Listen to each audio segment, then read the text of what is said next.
I'm gonna move it. I'm gonna move it. Don't worry. I'm gonna move it.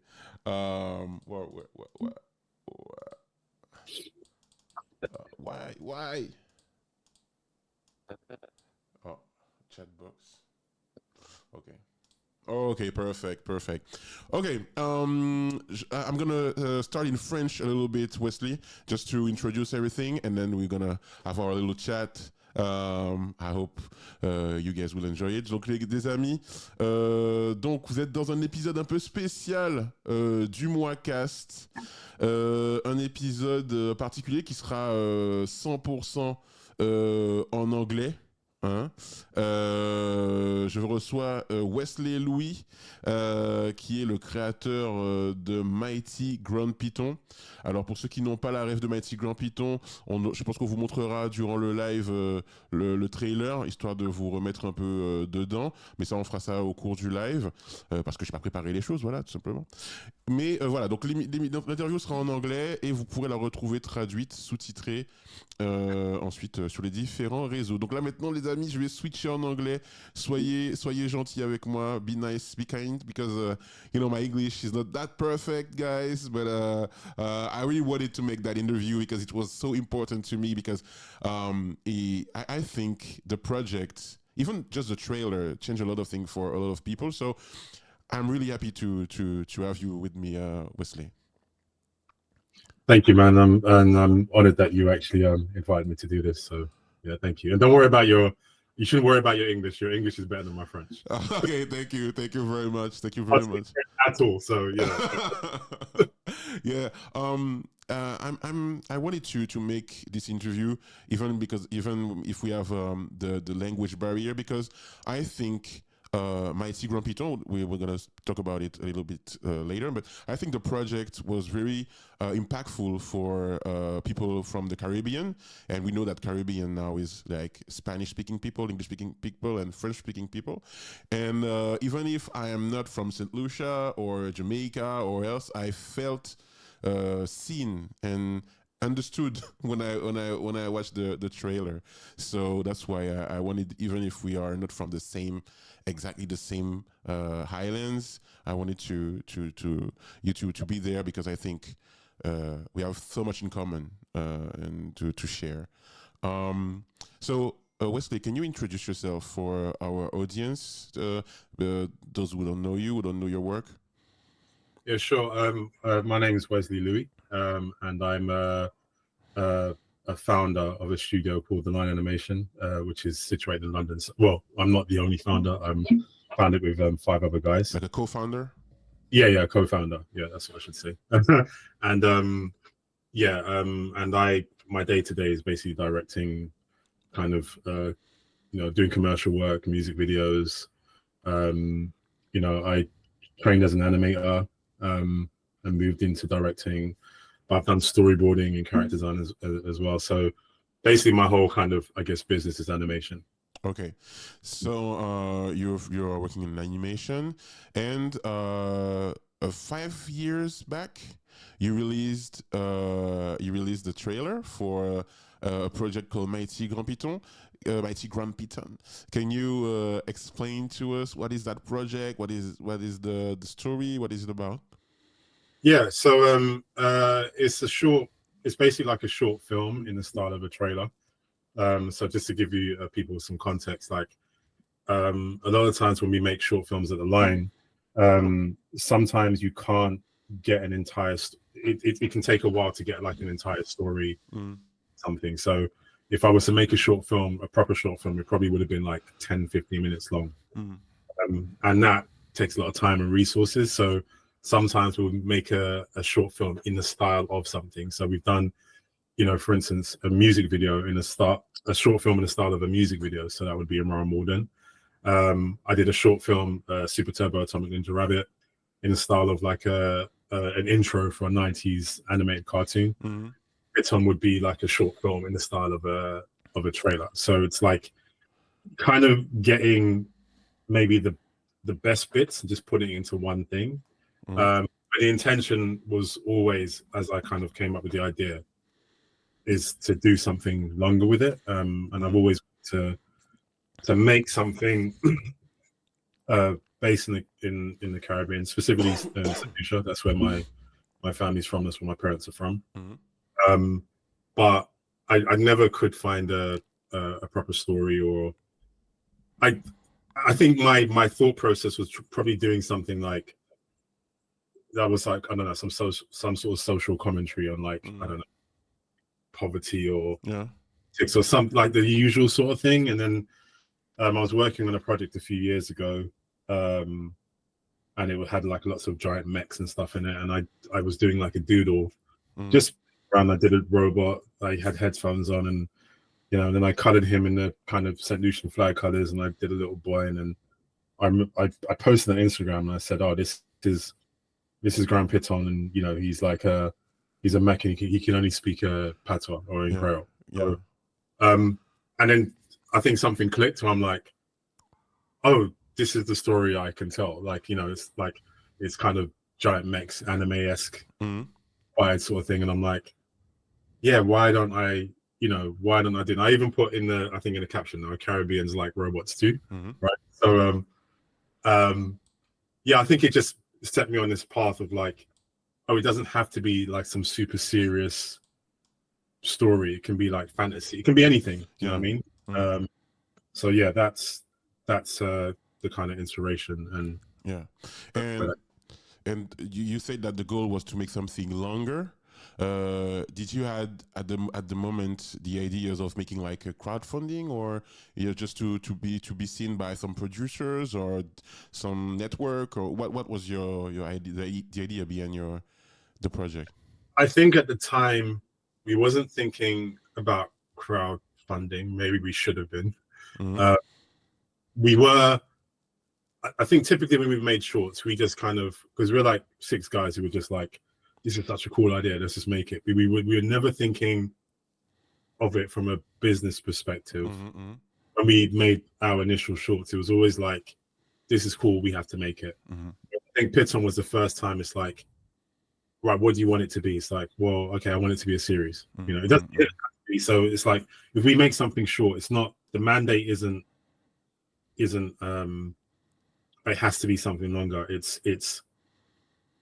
it's at least exploring the idea. So it's like, if you want this to be longer, then we can start creating plans, make it longer.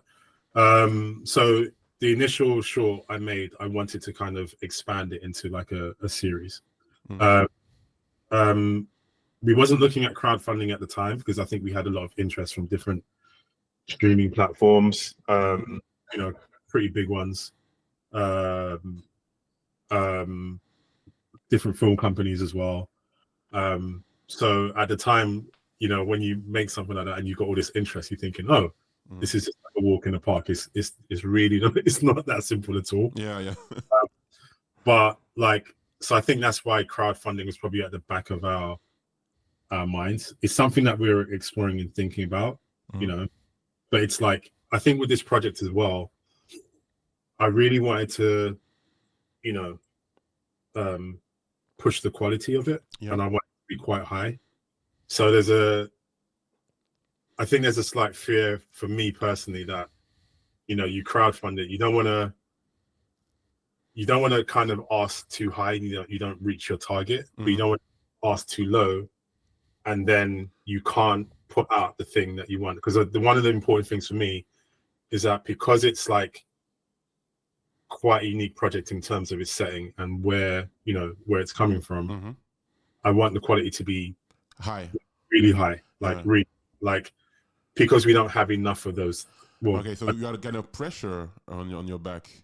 Yeah, so I want it to be like, if you're watching something from Trigger or Gundam, maybe not as high as Ghibli, because Ghibli's got a very high frame rate, like but I definitely want it to kind of be associated with those sorts of, like these anime, when you've got the high quality type of feature films and stuff. I want that association with it, because I think sometimes people can tend to look at our stuff and associate, I don't want to say a low quality of it, but I think like, anytime I've seen like an animated skit,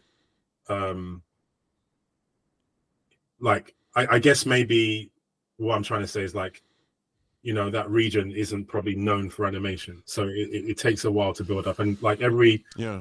I think Korea was the same, for example, was where they were kind of not associate animation. They were kind of like They were not associated with like the animation or things like that. So yeah, when you do the first, you want it to be perfect. yeah, so like super high quality animation, like, you know, it was always outsourcing. So Simpsons would outsource to them, etc. Whereas now the years have gone on now, like you got, you know, companies like Studio Mer who are like putting out Voltron and Avatar, and you know what I mean? Yeah. And the quality is like really high. So I in my mind, I want that association with this project. And I don't really want to, there will have to be some compromises, but I want the compromises to be quite small. Okay. Just I will switch in French a little second for the people that just came. Someone say who is he? So you have to restart the live to understand, but it's c'est Wesley Louis, le créateur de Mighty Grand Piton. C'est un projet d'animation, de film animé de mecha qui se déroule sur l'île de Sainte-Lucie dans les Caraïbes. Et donc évidemment, j'ai été directement touché par le projet, et c'est pour cela que je le reçois. We have a question. Hello everyone. Hello Laristide. Hello Tipindou. Hello Matinée 972. Hello RMG76. Hello Ananas Épicé. Hello everyone. We have a question for Wesley. Did he expect the reach this kind of project would have, not only in Sainte-Lucie and the Caribbean island, but even beyond? He's from La Réunion. It's an island in the Indian Ocean. And here a giant robot speak Creole was something I didn't know I wanted until then. Thank you. No, I don't know the reach. I guess if I look at it from the studio perspective, like we have like quite a big audience. Like we've got quite like we're quite well known in animation and stuff. So I expected it to reach different people in that way. Mm-hmm. I guess what I didn't expect is like I had people from Indonesia like saying to me, it's like I didn't know this was allowed. Yeah. And what they meant by that is like kind of like because I mean people don't know. A lot of people don't know Sainte-Lucie. They don't know where it is. Like I do. Thank you. But most people don't. They even growing up, I was either Jamaican or African, and even me, African is like there's a lot of countries in Africa. Be specific, right? But a lot of people don't know that place. It's like it's normally I'd say in the Caribbean, people probably know more Jamaica, Barbados, and Trinidad. This is just my own anecdotal perspective. Nobody come for me, but I know definitely in here in London, that's what you get. So I think the kind of responses I was getting from people from different parts of the world who, I don't want to say representation, but maybe they don't see their culture on a screen like that, or represent or like shown in that way. They were kind of like, oh, you really inspired me to do my own thing. I live in Bali and I'm going to try this thing out, or you know what I mean? So I think that's what I wasn't expecting. And I was quite shocked to hear, you know, other people say that, you know, because in my mind, it almost feels like everyone gets represented but the Caribbean in animation, but that's not true, right? So I'm currently working on a video game with a team. One of the team members is in the chat right now. When we're working on a video game setting in Guadeloupe, my island of origin, and we have the same thing that it's difficult for us to imagine what a Caribbean video game look like because there is no Caribbean games. And the only time the Caribbean are represented in video games is with pirates movies or pirates video games. Or a crab. Like So it was one of the first things that we were thinking. Thinking is like, how do we represent our culture, our mystical, stories? Do we what a Caribbean house look like in pixel art, for example, things like that? And I think for your work, there's something also a question that up to your mind is like, how do I represent the Sainte-Lucie in anime style? No, yeah, exactly. And I guess maybe I hesitated using the word representation, and simply because this, like, I'm always conscious about like the way we tell stories and telling story.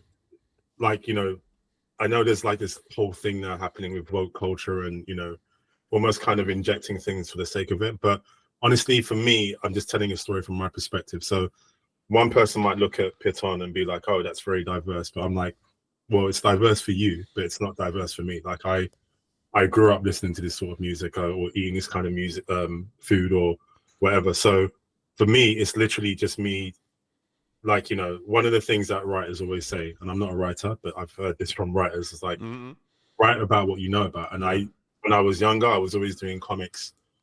I used to watch a lot of Chinese kung fu movies and with my dad, again, Japanese anime and stuff, and American movies, like is very kind of like, everyone, watches Hollywood movies and stuff. So I was always trying to do stories around that. And I always kind of ignored the Caribbean side of me. And I think once I tapped into that, it's like, well, yeah, that's what I don't know everything about the Caribbean, obviously, but I know, like, that's my culture. Why am I not tapping into that? Why am I don't want to use the word ashamed, but why is it that I feel like this isn't allowed? And I think once that kind of switched in my brain, it's like, yeah, it's what I know about. It's like there's so many things I feel like I can put on screen or in a story that you would not see, because it's like, well, why would you see it if it's not like shown or represented that way? But it's like, yeah, like, just turn of phrases, the sorts of games they play,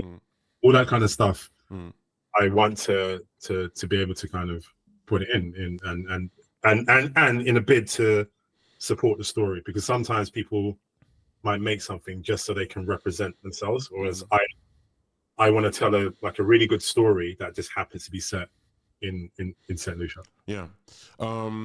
You talk about talking about what you know, things you lived. So I want to talk about your early life as a kid in London. You grew up in London.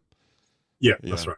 How was the life of the young Wesley Louis? What was your the thing that influenced you, the anime that you were watching? How was it? I'd say it was pretty good. My parents are pretty cool. Like both are Caribbeans. Both are Saint Lucians. So okay.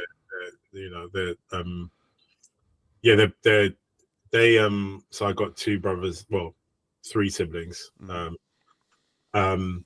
yeah, I watched a lot of TV. I remember watching a lot of animation with my dad. Primarily, my dad was probably the only adult in my life, when I think about it, that didn't make me feel weird for watching cartoons even. Yeah. Because it's like you get to a certain age, it's like, oh, why are you always watching cartoons, sort of thing.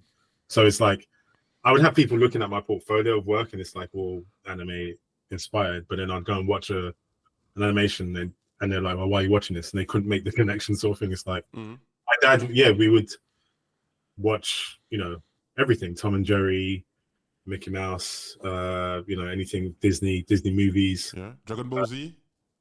Dragon Ball Z came a bit later. For me. Yeah. I know in France, like, that came earlier. My barber, he's from he's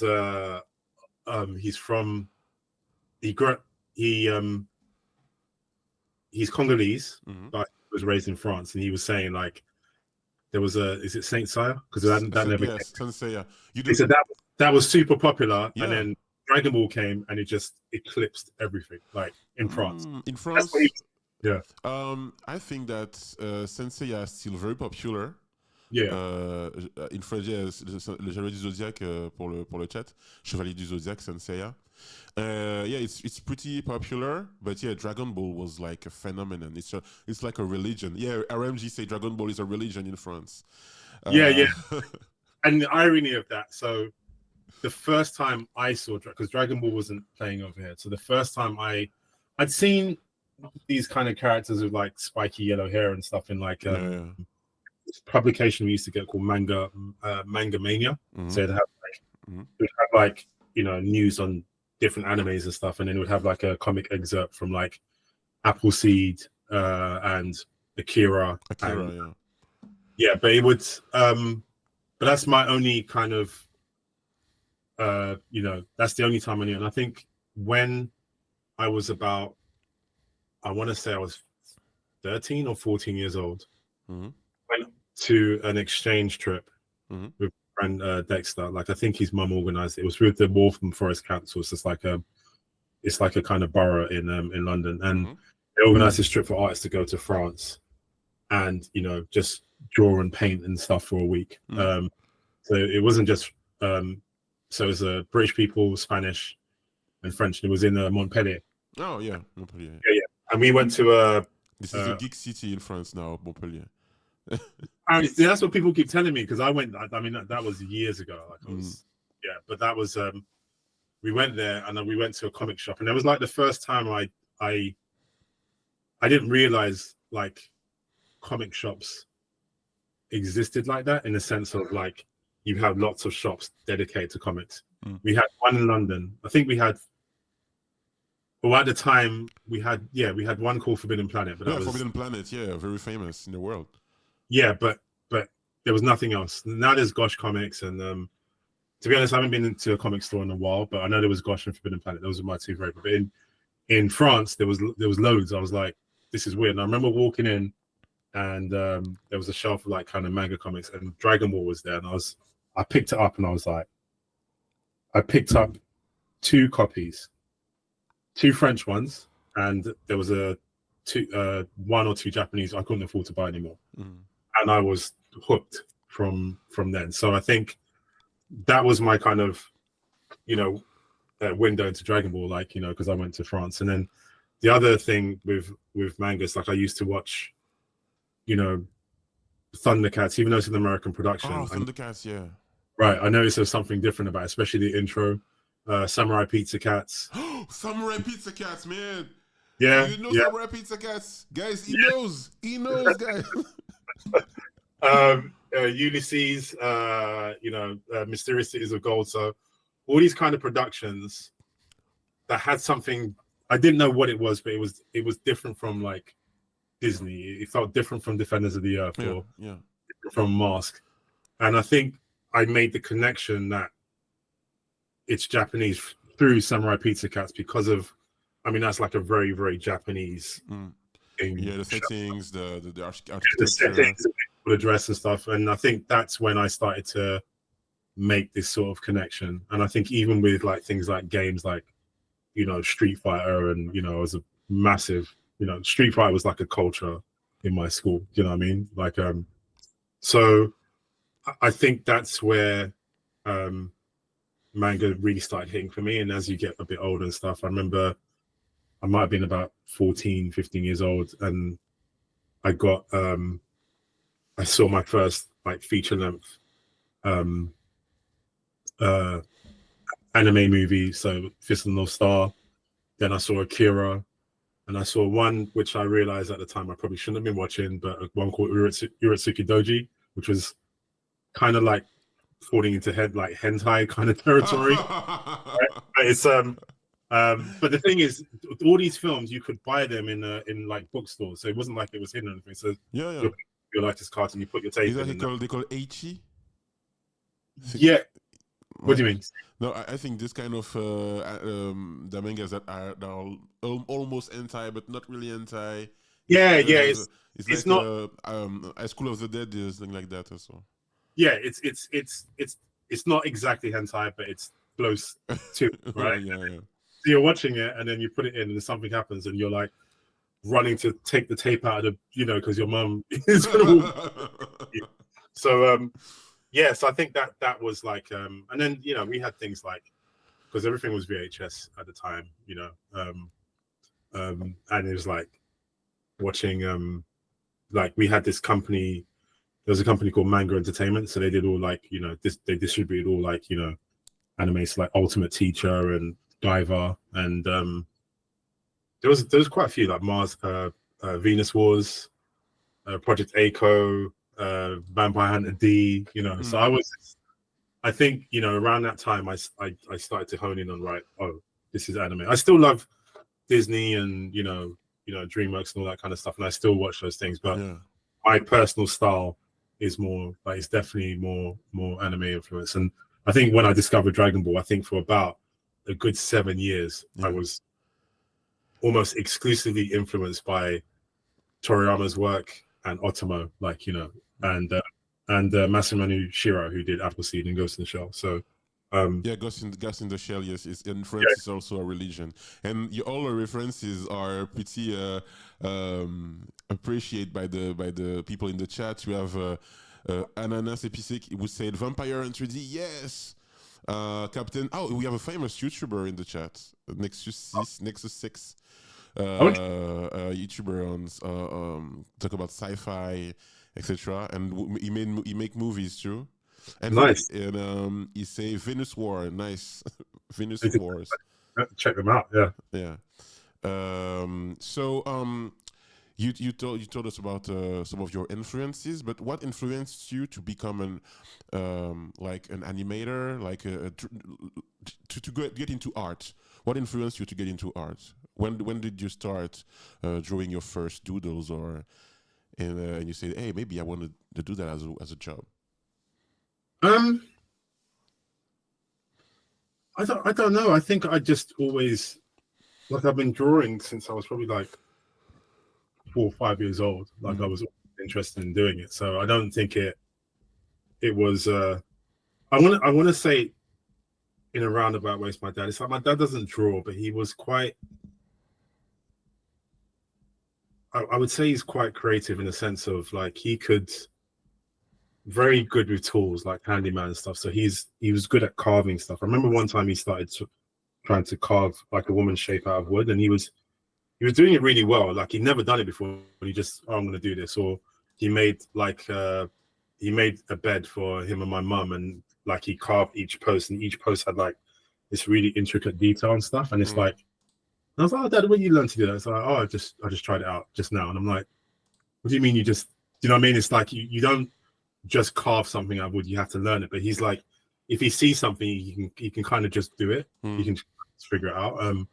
But I think it was just sitting down watching cartoons with him, really. And I was just like, actually there was a guy in school, I remember in primary school, David Pritchard.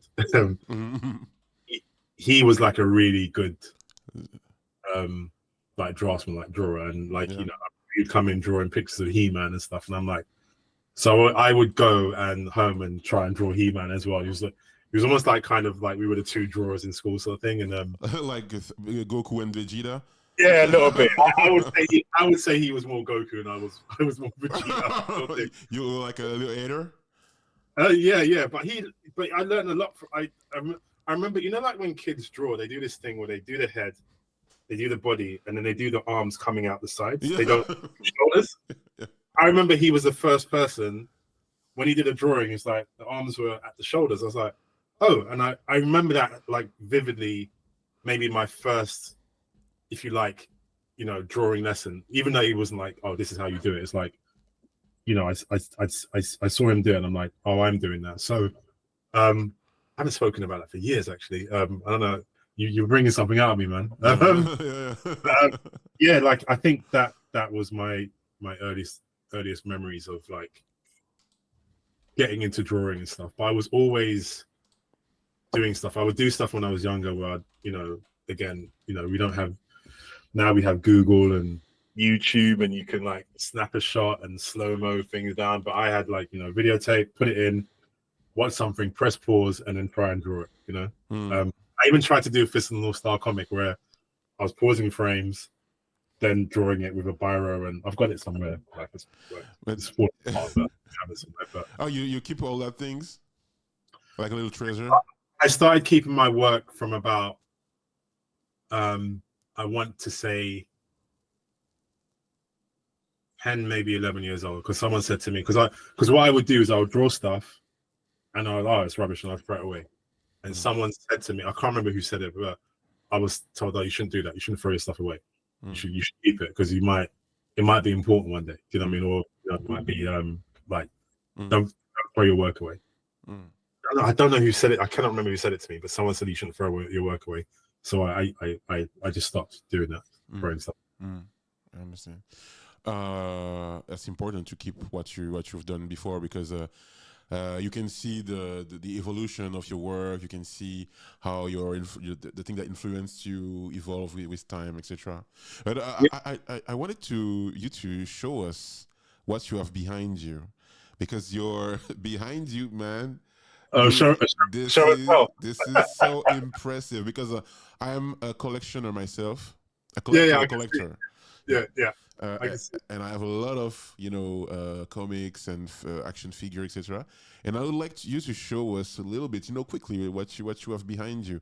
I'm gonna put your camera in full screen, maybe for that. Let's do this like this. Yeah. So let's show us. Okay. See what you can see. Okay. Yeah. So this is like this shelf here. Like I got like a bunch of Hot Toys. Yeah. So they're like kind of high end collectibles. And they're like characters from I actually call this my Wakandan shelf, right? Yeah, the Wakandan shelf. Well, how that started actually, because I've always been collecting like Dragon Ball figures and stuff. I've got like loads of like little Dragon Ball models from Van Presta and that. But I noticed when I used to walk into my flat, I'm like, I don't have any black characters. It was very weird, like to me. I'm like, so I started to actively look for like, not to stop collecting like Japanese and Caucasian heroes, but to like for black characters. So I started with War Machine, because I'm like, okay. Then I was like, oh, you can't really have War Machine without Iron Man. Then I got Iron Man. I'm like, oh, but I need a Captain America. So I kept kind of spiraling. So in that shelf, I've got like Superman and Wonder Woman, and there's another shelf over there, and Batman, and then in this one, I've got like 3 War Machines, Nick Fury, Miles Morales, Falcon. You got T'Challa. There's this company that does like a 1/6 scale sculpts. I did a really good one of Chadwick Boseman. But I preferred T'Chaka's Black Panther outfit, because he had the African garb on him and stuff like that. With the Yeah. So I thought, let me mix them up. I got Shuri, and then I got the throne behind them.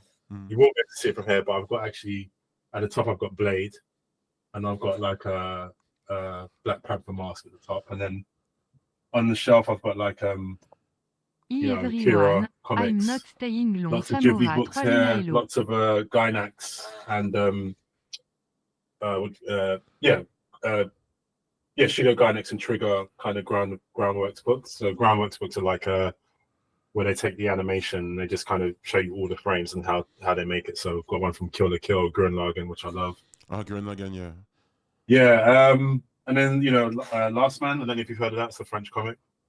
What? Last Man. Oh, Last Man. Yeah, I have all of them. Here. Yeah. Actually, I don't have. I have 4 French ones which I can't read, but they're better quality, so I got them. And I think one of the artists, Balak, he signed one, so I'm like, I got that from Annecy. And then you already met them? Met the yeah. Oh. I've met Balak. He's like a really cool guy, sort of thing. I think he might follow me on Instagram, I think. But and then I got British ones, but it only went up to chapter 6. So I'm a bit annoyed because I haven't finished the story. So there is an anime now of The Last Man. I don't know if you know that. I watched it. Yeah, it's incredible. Yeah, it's crazy. It's like a prequel to the. Yeah, it's a prequel to the comics. I got like a. So this is from McFarlane Toys, and this is like. Oh my god. Akira, but I've actually got 3 of these. I've got like a big one now. like a Oh, where you can see all the parts. It lights up. It's incredible. I've got a Kuma, some Dragon Ball figures, Starsky and Hutch. I've got loads more. Like if I was to tilt my camera, I've got like a yeah. massive film and Dragon Ball figures and Ninja Turtles, and and just a lot of the stuff some of the stuff I've had since I was like 15, 16 years old. Some I bought like a bit more recently when I could afford to get it. But I've had to calm down with the collecting because I'm like, it's so easy to kind of run out of space, Yeah. I'm currently in that problem. I have too much things and I don't know where to put them. Yeah, I got this one recently, Margin Oh Booth. my God. Yeah, this is dope. And then I want this one. yeah, it's cool. And then I got like this one is one of my favorites actually. Goku from Super. So I got a few, man. Like I've always loved that stuff. So yeah, but like I said, to calm down. Would you say that all that stuff help you in your your work, your creativity? Having all that stuff next to you is like something that helps you have references and create. No, 100%. The books especially. There was a period where I stopped collecting books simply because I'm like, oh, you can get it, you can download it, and do folders and Pinterest and whatever. But I started again because I'm like, there is something different about having books where you're like trying to figure out something. You just pick up a book and start flicking through it, and but also like, yes, it for each thing that I've got or I've collected, it's kind of like. It's a reminder. It's not just once I look at it, if I look at like I've got one of He-Man and Lion-O standing over there, and I'm like, when I look at it, I'm like, it takes me straight back to my childhood where I'm like, the first time I saw He-Man, or when I was watching Thundercats, and how many times I've watched stuff, or so it does like kind of trigger something, and it kind of gets me excited in a way. So yeah, that's why I like just design wise as well. Like I like sculpts of like really cool 2D characters and stuff. Yeah, so I think that was my first show and tell.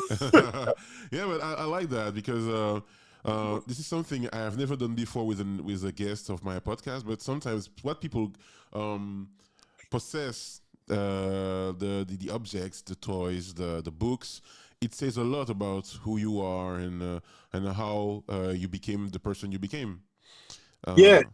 Like I think that actually came from it came from watching a lot of like Pixar interviews and stuff. Like you got the animators and that, and John Lasseter or whatever it is, and they're sitting there and they've got these amazing sculptures, or they've got the Millennium Falcon or whatever it is.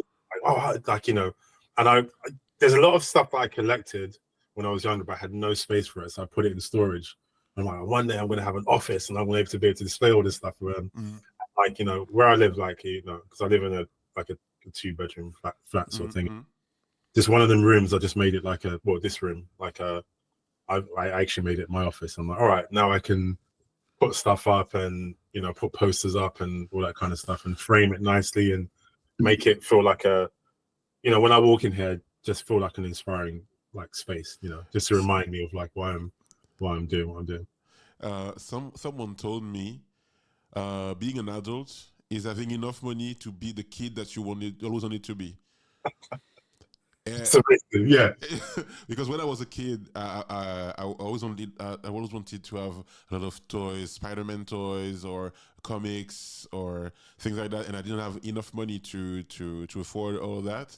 Yeah. And now, like, I'm 34 years old, and I can tell you that the room we are in right now, you can't see everything, but I have so many things there, and in my living room, in my in my bedroom, and if someone come into my house, he would say, "Oh, there is a kid in this house," but no kids. Someone said something like that to me.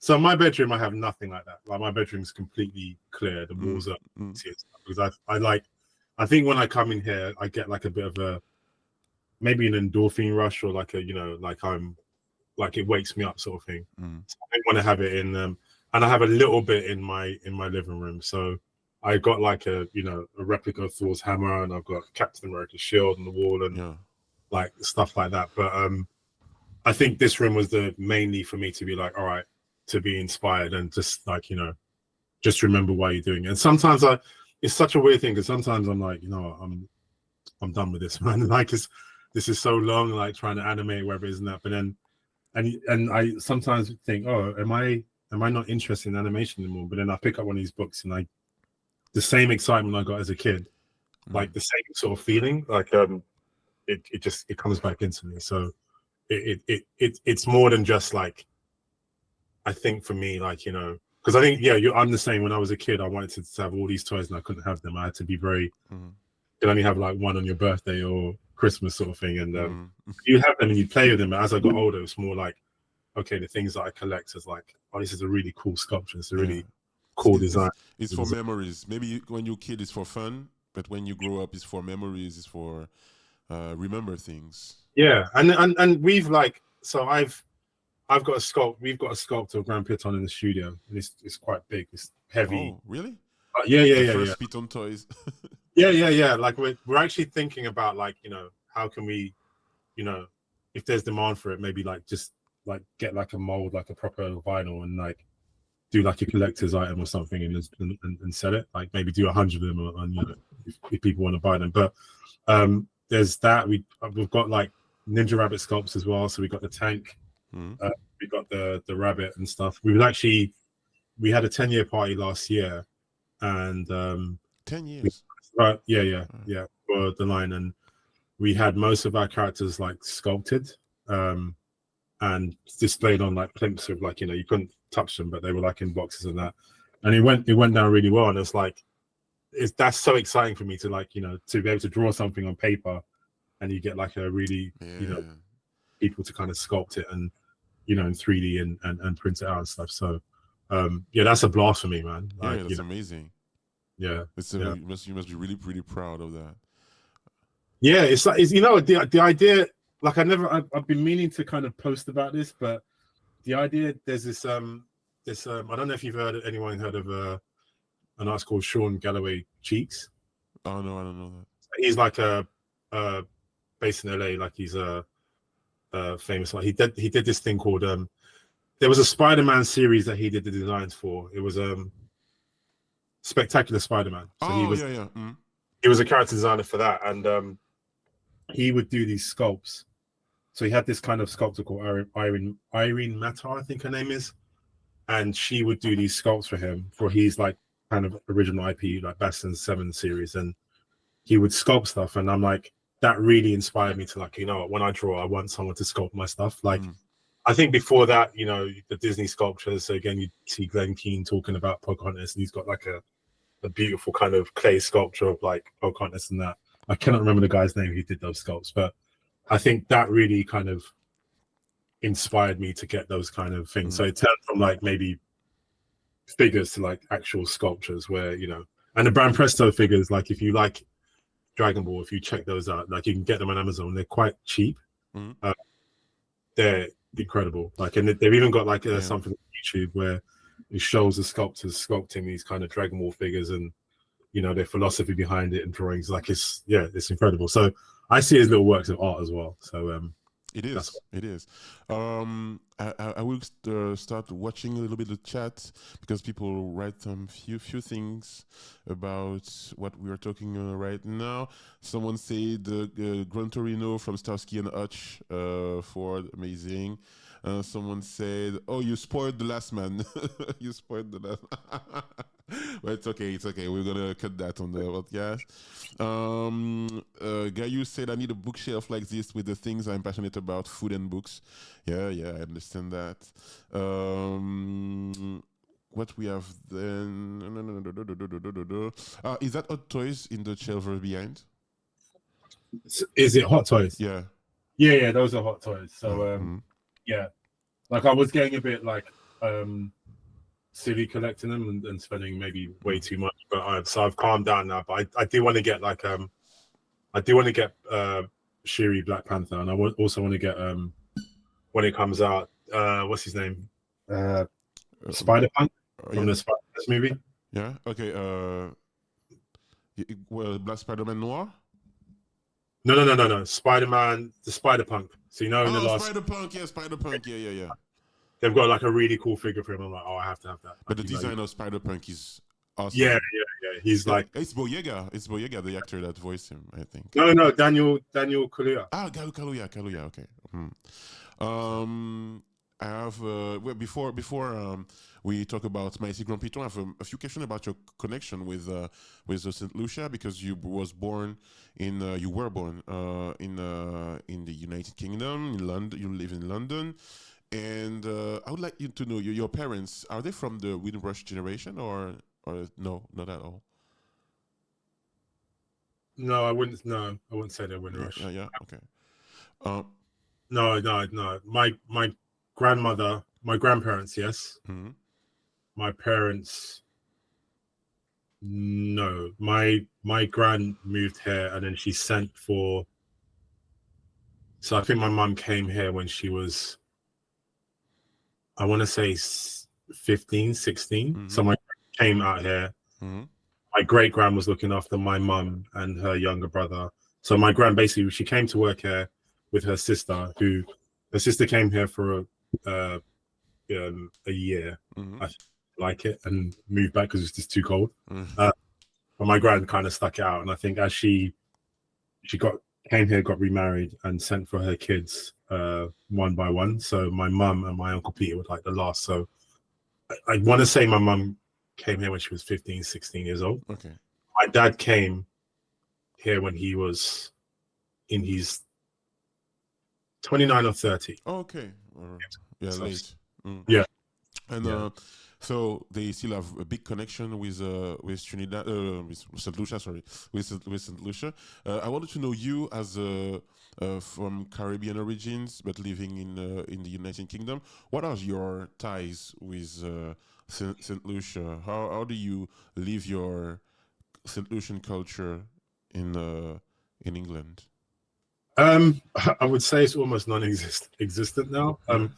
With the exception of like, cousins and my siblings and that. But like I was saying this to someone, like, like I think when I was younger and I was living with my parents, that culture was very, very kind of Present. it's very present, right? You're just around it all the time. Like, music, my dad would listen to country and western or zouk on a Sunday, soca. Like it was very there. Like, every Friday or Saturday was bouillon, like, dumpling. Bouillon? With, yeah. Oh, you know bouillon, okay. Yeah. So but I think as you get older and you start to have your own life and you have a working life and that, like, you get less and less involved in the culture.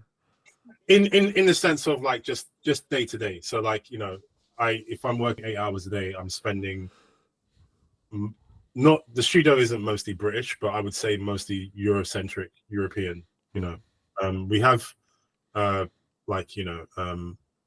one there's a Nigerian girl that works with me, and well, two, like well, no, she's from Zimbabwe, so Nigerian is Zimbabwe, but like generally speaking, my life is more.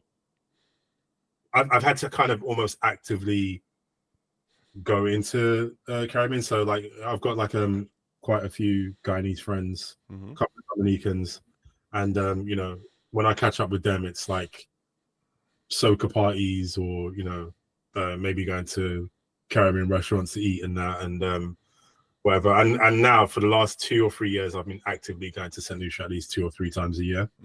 That's where that kind of infusion is coming back. But I think there probably was a period where, unless I was like, going to like a family christening or wedding or, some sort of birthday party or something where it's like, okay, right. You always have your sets of like R&B and hip hop, and then, a bit of, bashment, reggae, and then the soca section comes on. You know what I mean?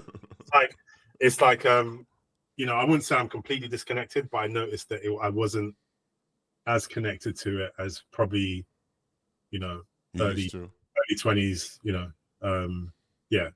childhood sort of thing. So, for example, would you define yourself as Caribbean? For example, when you in this period of time where you were like more into work and stuff, and people say, "Oh, you're Caribbean." You say, yes, I am," or not that much. That is just an interesting question, right? I remember there was a period, I think the second time I went to St. Lucia, and people kept saying this thing like, "Oh, English." Not call me by my name, English. Like, do you know what I mean? Like, Yeah. and Like you were English and you're not really a St. Lucian. yeah, and I was like, but in my head, because when I grew up, I'm like, I'm St. Lucian, like, you know, St. Lucian flag, I'm this, I'm that. Like, Yeah. where you like, so if people would ask me where I'm from, I'd say I'm from St. Lucia. I wouldn't say I'm British or English. I remember the first time I went, where I was like, oh, they don't really consider me to be that. It's quite heartbreaking actually. And I remember coming back and not saying I was St. Lucian, and even like this probably was, I can't remember the exact period, but it probably was late teens, early 20s. Even to the point that going carnival, I didn't want to wear a St. Lucian flag because I didn't feel like I was allowed to. Right? Oh, really? Yeah, I didn't speak to it. It's really sad. It was a very kind of like, you're going into your head and you're like, oh, I'm not this. So I'm not English because I'm not accepted here. When I say not accepted, I mean I'm not a British person, not an English. Fitting really, like you don't feel like you fit in the British society, like? Yeah, it's like I do British things, but I'm not that. Like even like the first time, I think the first time I really started going to pubs was in college, and even then I felt super weird about it. I felt uncomfortable because to me a pub was something that, you know, only like, you know, British like whites went to, right? My dad never went to pubs. Oh, you know okay. what I mean? So I think there was a bit of a weird disconnect, and I think something happened where I was like, no, my parents are St. Lucian. Like, I don't claim to be St. Lucian in the same way as, like, you know all the experiences, etc. But I do have a Caribbean upbringing, and I embrace it. Now, I think maybe some people might look at me and be like, well, you're not. It's like, all right, that's your opinion. That's fine. And I'm not going to argue with you about it.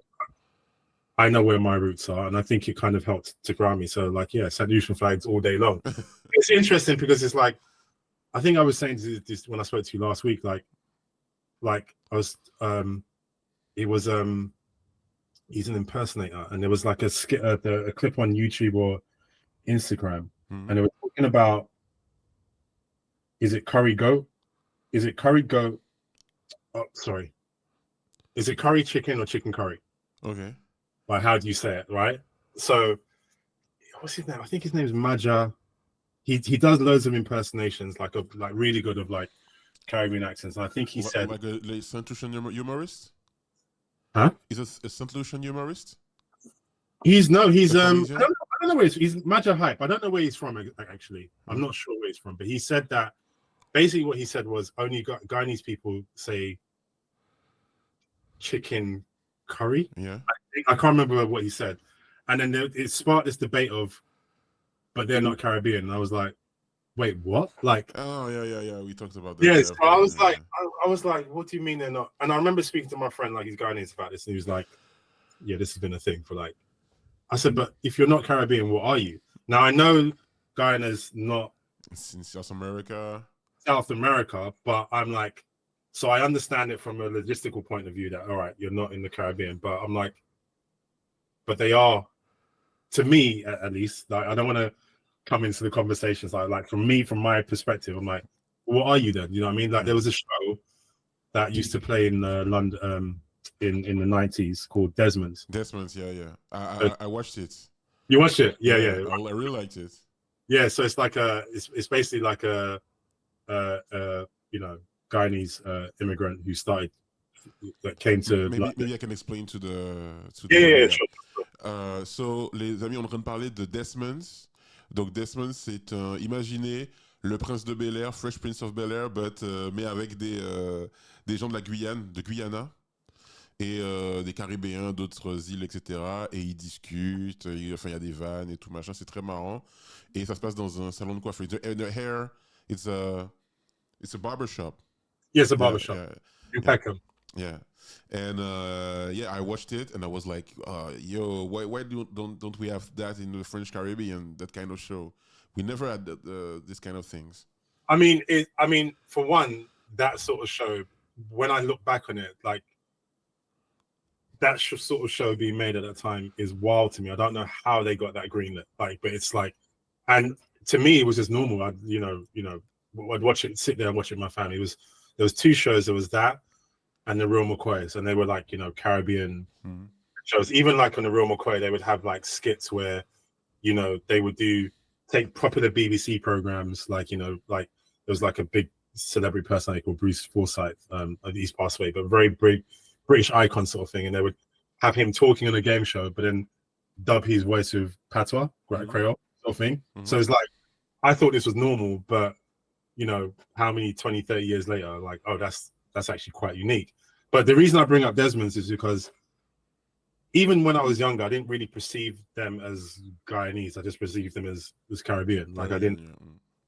And so for me, I'm like, what? So you're telling me that show, they're not Caribbean? So if you were to describe the show, would you describe it as a South American immigrant moves to, or would you describe it as do you know what I mean? So it's something that, like, I guess Guyanese people can chime in on. Like, I'm not. This is something I've learned quite recently, like up until maybe a year or 2 years ago, and I was like, so what is your culture then? Because to me, they're Caribbeans. Like, I understand locally they're not, but it's just Tenerife is in, like, I guess Africa, but they or Tenerife, but they it's a Spanish country. So as I told you last week, we have the same questions in the French Caribbean, because we have Martinique and Guadeloupe, which but we also have Guyane, the French Guyana, is next to Guyana.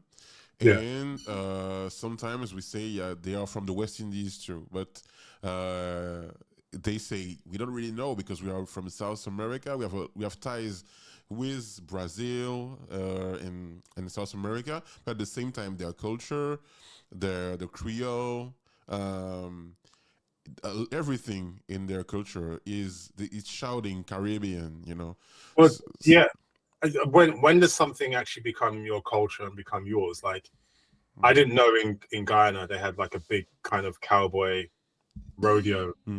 I saw that. I was in Sainte-Lucie one time. I was getting my haircut actually, and I was watching so it had something on the TV, and the guy, I think the commentator was like, oh yeah, and in Guyana this, and I was like, wait, where is that? I was like, that's Guyana? Like, I've never been there before, but I was quite surprised. And St. Lucians, they have like a big country and western culture. So I grew up listening to like Dolly Parton and Conway Twitty and all that kind of stuff. Like, it wasn't weird to me. It was just something that we did. Like, even now, last time I was there, you drive past, there's country and western dances. So it's like, to me, that's their culture. Do you know what I mean? Like, I don't see it as being appropriated in that. So when I look at Guyanese, at least my Guyanese experience, right? So I don't want to speak for everybody, but at least my experience and my friends and stuff, to me, they're Caribbean. They're Caribbean. Yeah, like, I agree. Yeah. So I mean, yeah, I guess that was a bit of a segue, but do I see myself as Caribbean? Yes, I do. I understand that there's like the day-to-day of my life is probably more British, and I get that, but like I guess I'm a child of two worlds, right? Like, my parents are Caribbean, they're St. Lucian, my grandparents are St. Lucian, my aunts and uncles, Bajan. I got like, a German aunt as well, cousins, but I feel like that's what I am. That's what I am at my core. But I also understand that, I mean, even with Grand Piton, like when I make it, I've got a lot of stuff to learn. I have a lot of. That's why. That's why I am asking you about your ties with the Caribbean culture, because for me, creating Grand Piton is a statement, because when you look at your career, what you've done before, what you're capable of doing, and the company you created, nothing there's no obligation for you to create something relative to the Caribbean culture. You could make some European style animation that would be successful, maybe, you know. But you decided to work on that project, and for me, it tells a lot about how you feel tied to Caribbean culture. Yeah, I think it was. And you're right. Like I could have told. I think that's the thing that I love about the line about my company, but it's also the thing I love about actually owning the company as well, right? I let's put it this way: if the five other guys didn't own the company, but I came to them with this idea, would they greenlight it? I would say they would. You know, as long as it's a good enough idea, then they would. I think greenlight it. So, I guess being the owner, it gives you a little bit more like, right, I want to do this. It's not like I said, oh, I'm going to make this, and they're like, yes. It's like you discuss it. You're like, how does this get made? Whatever it is, and that. But I think me making it, I think the thing that really pushed it for me was I visited Japan in 2013. So I've grown up my entire life kind of having this sort of association with this culture through, I guess, you know, one of their biggest exports, like, which would be anime and, you know, manga and you know, manga comics. And I remember going there because I used to love, like, Dragon Ball, for instance. I love the way Toriyama draws vehicles, and they're quite small and so, but then you go out there and you realize their vehicles are actually slightly smaller. Yeah, they're just slightly smaller than, I suppose, like here, right? And there is a sense of like a mix of high technology and cuteness in the way he draws. And I realized that that's coming directly from their culture. They're not. If I draw, you know, some people they would draw like a, you know, let's say they try to draw a cute anime girl with her toes pointed and the side, whatever it is, not. But then I remember being out there. I hope I'm not gaslighting myself, but I remember being out there and then seeing, like, you know, at an exhibition of Japanese girls posing for photo, and they're doing this, and I'm like, right, so they're taking stuff directly from their culture. They're not just making stuff up. Yeah. We in the West are like looking at it like, yeah, this is anime. It's like all the stuff that they're doing, they're taking it from their culture. And at the time, I was developing Ninja Rabbit, right? And that is like probably one of the furthest thing from my culture you can ever think of. And it's almost like a bit of a parody of stuff where it's like, it's a Ninja Rabbit, but actually he'd be a samurai because of how he wears his sword and that. But it's like a ninja, and but Ninja Rabbit is kind of like a parody of that era where it's like you're just taking like titles and putting them together and they sound cool. Yeah. Like Samurai Pizzacca to Teenage Mutant Ninja Turtles, or it's exactly Street Sharks. Exactly that. So it's like, you know, but so after I came back, I made that project. The thing I said to myself, the next thing I'm going to make, I want it to be either London based or Caribbean based, whatever it is.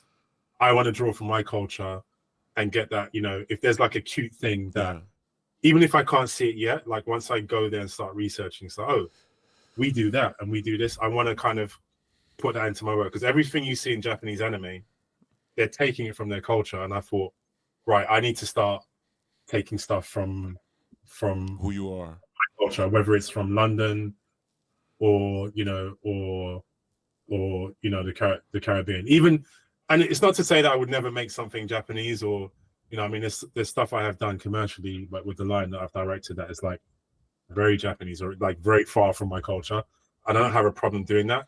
I think just my personal work, I think it has to relate to me in some sort of way, because that means I'm saying something different. You know? There's a question in the chat from our friends from La Réunion Island, who say, oh snap, one last question, and I don't know if it's been discussed already. How much Creole, spoken or written, will there be in Mighty Grand Piton in the end? Because I know that MGP, the Grand Piton, he speak Creole. Yeah. Yes. How much will there be? It will be primary. It will be primarily English. And I mean, in Saint Lucia, like their first language is English. Yeah, of course. You know, it's a shame because I know like I can't speak Creole or Patois, and it's kind of like a little bit heartbreaking for me because it's kind of like when my parents came here, you know, like they said, you know, and you know, people from their generation, they used to get like beaten or told off for speaking in Patois. So my parents would speak to them in Patois, but they had to answer in English because English was seen as the language that brings money to the country. Patois don't speak. That's not going to. This is so sad. That's going to stifle your education, right? So, so I think there's a lot of people. There are people my age that can speak it, but there's a lot of. I think that kind of skipped a generation. So I've got cousins who are like maybe 10. How old is he? Is he?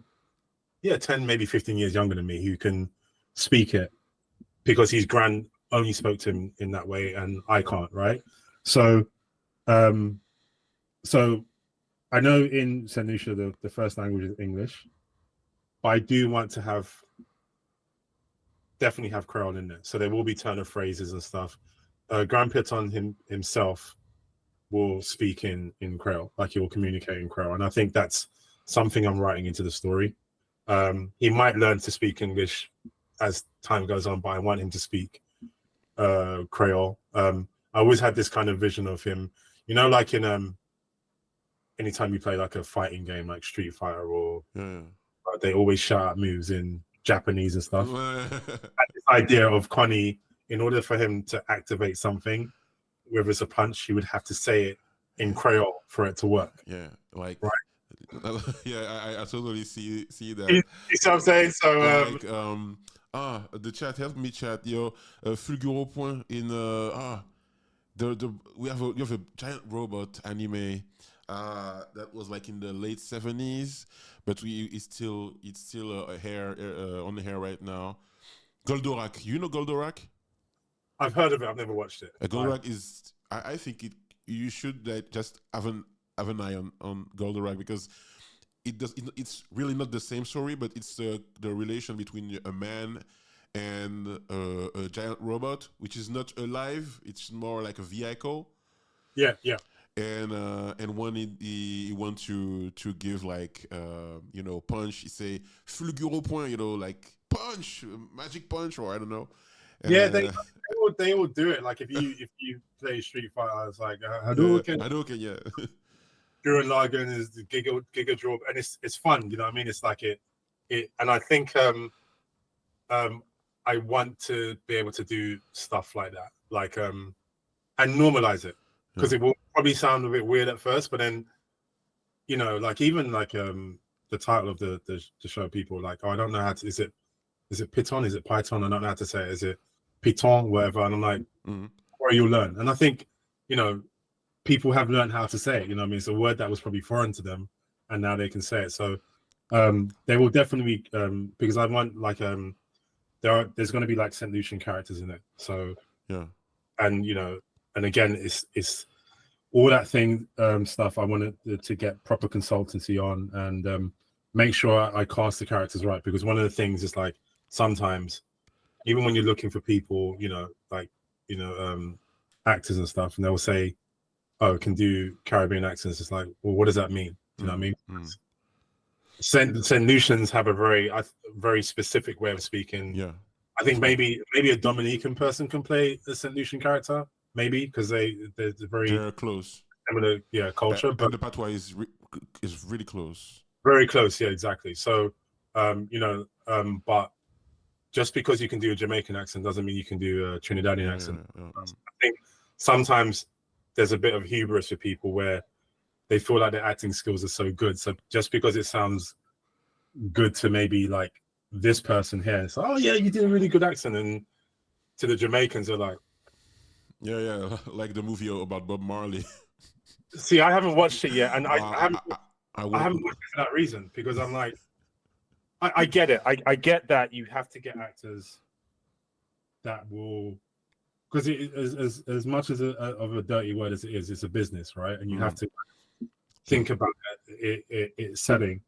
But I guess the sad thing for me is like, you get these people who are probably really, really good actors and can do the job, but it's like there's a nuance it. So it's like everyone in the world, oh wow, yeah, Bob Marley, great. But then the actual people that it's based on, they're like, it's not.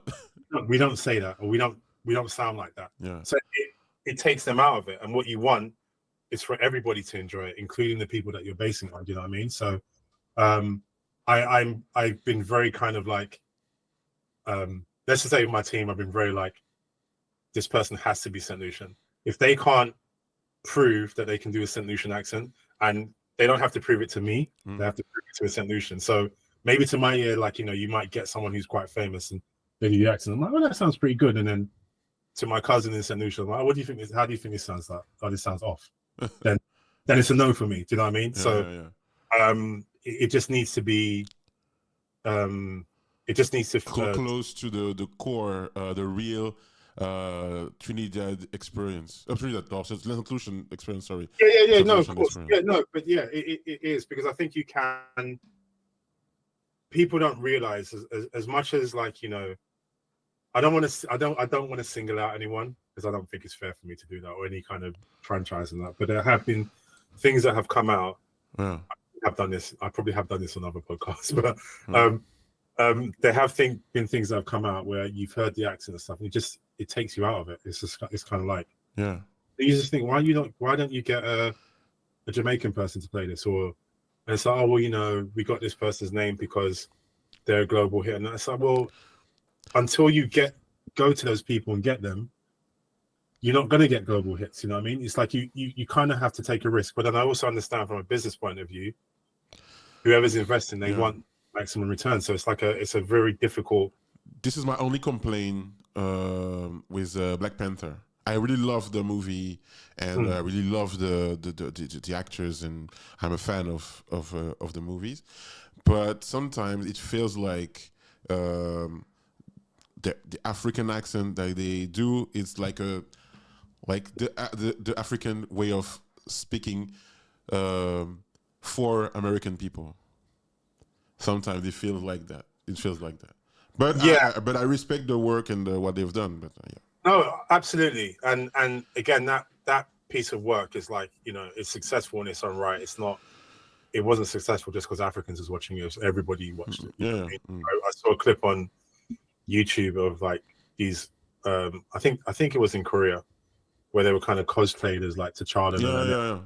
Yeah. Bombay, and I'm like, but to me, that's what it's about. Like, right, this is transcended the culture. It's like other people are now investing into it. But I would say, like, when I've spoken to like you know, different you know, friends from, like, you know, whether they're Nigerian or from Ghana and that, someone like, oh, the accent's quite cool, and, oh, it's a bit off in that. So they're like, you kind of get like a mixed response. But then I suppose almost the justification for it is like, well, Kanda's not a place that exists. Yeah. So it's kind of a mix of all cultures and all African cultures and that. So it's like, from a story point of view, it's like, all right, it's acceptable. You get away with it. But if it was like, let's say, like, you know, Black Panther was based in Nigeria, it just wouldn't work. They would have to be really good at nailing that accent in order for it to work. So yeah. Now we talked about your early life, the relation with Saint Lucia, but I would like to know more about the project, the Mighty Grand Piton. And thank you, our moderator Candy just pinned the link to the trailer in the chat. So thank you very much, Candy, for that. I would like to know more about the project, but like the lore, the story. What is the Grand Piton for you when you think about this mecha, this blue mecha? What is it? I don't want to go too much into story stuff, because number one, that's stuff we're figuring out as we speak, and also I won't want to get into like spoiler territory. But I think it's like just the idea of it.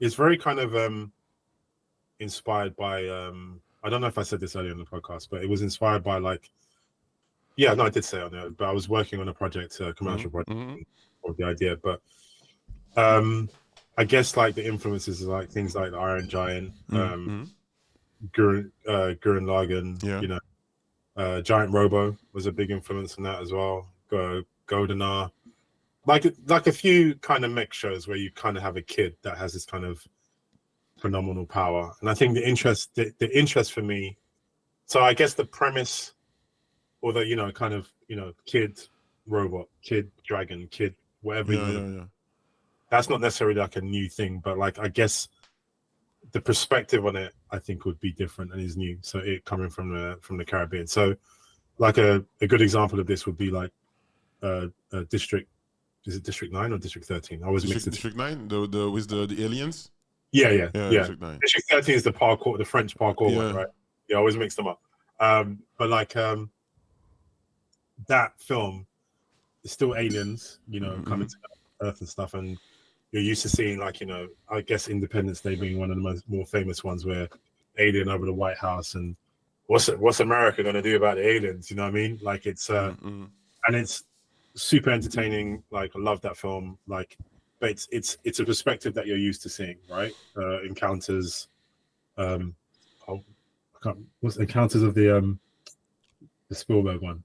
I always forget the full title of that. But the Spielberg movie. Yeah. But Alien, Rencontre du troisième type in French. Maybe Encounter of the third type. I don't know. That's the one. That's the one. And then you've got like you know, when you think about alien movies and stuff, it's always a very kind of American tone of voice, which is a bad thing at all. It's just like that's what we're used to seeing. So when you see District 9, that has like a very different perspective. Now the aliens are ready and stuff, and I think it's like tapping into, you know, it's the underpinning of that story comes from their culture and like their point of view and stuff. So it makes it feel different, and I think that's the thing I want to put in Piton. Like it's interesting how the Americans see the aliens as invaders, and the South Africans see them as immigrants and trying to fit the culture, etc. In District 9, the perspective they have on the aliens is really, really, really different. Right, but that can only come about from telling a story from that perspective. If you were to do an alien story in I don't know, in my mind's going blank, but like maybe India or something, that would have a completely different to it. So still aliens coming to Earth, but the perspective would be completely different. And I think that film actually, in many ways, is inspiring to the idea of Grand Piton, because it's like, all right, if you know, because when I think about how St. Lucians would act, it's actually quite funny. It's like, they'd probably like try and claim Piton. I know Piton, like, you know, I mean, you know what I'm saying? Or another person might be praying, or, you know, like the gods are coming to destroy us, whatever, isn't that? So there's a perspective that I think that Caribbeans will have, which will be quite humorous, you know. It's interesting.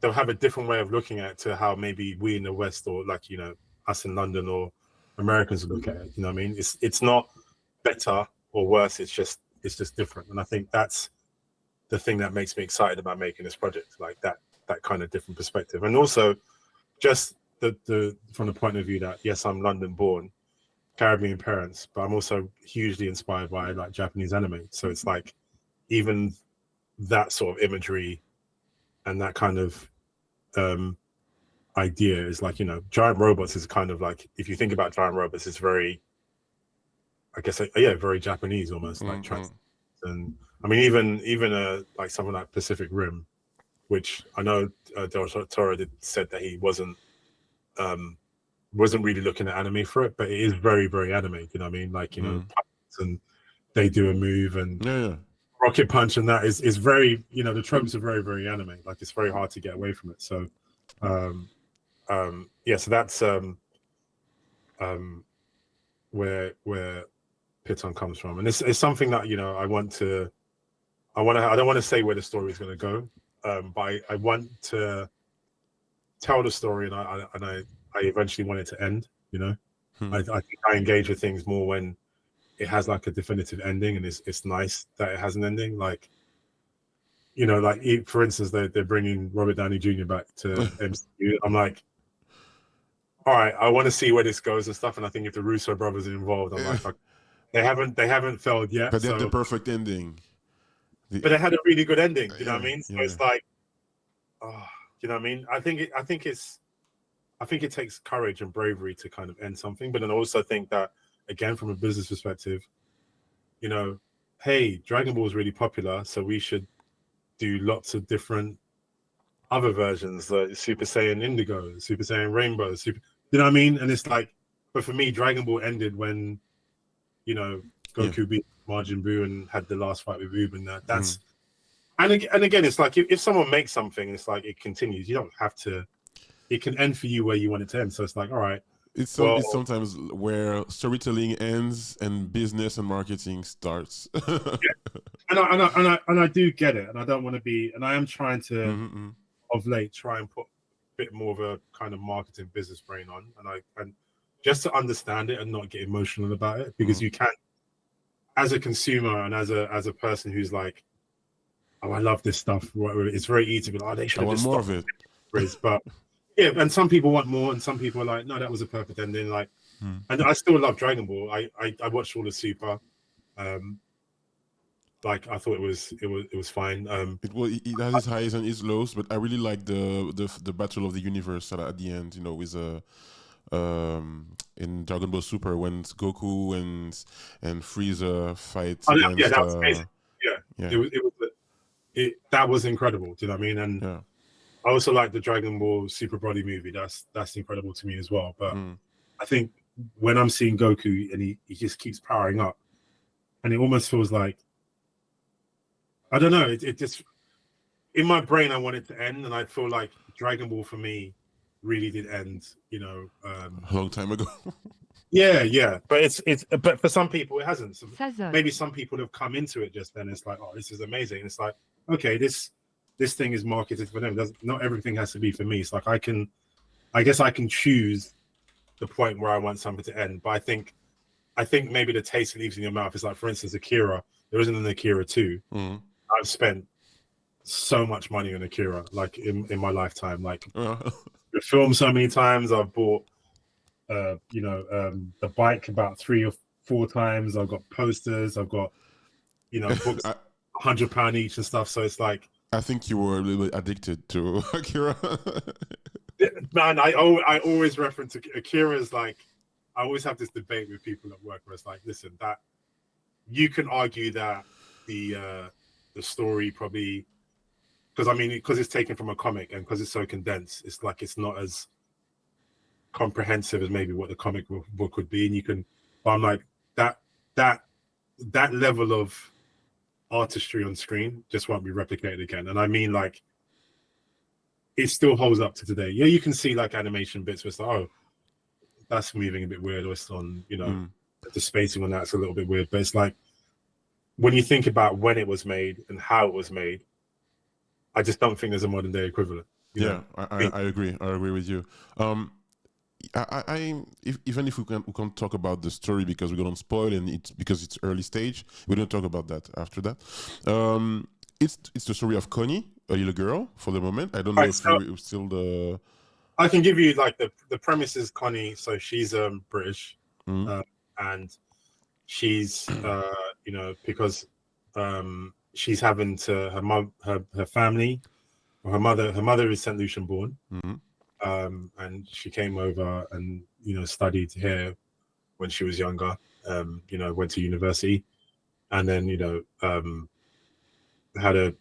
met someone, had a child at like 25, whatever. And then, you know, 10, 11 years later, she's decided she wants to move back to St. Lucia. And she's taking Connie with her, and Connie doesn't really want to go.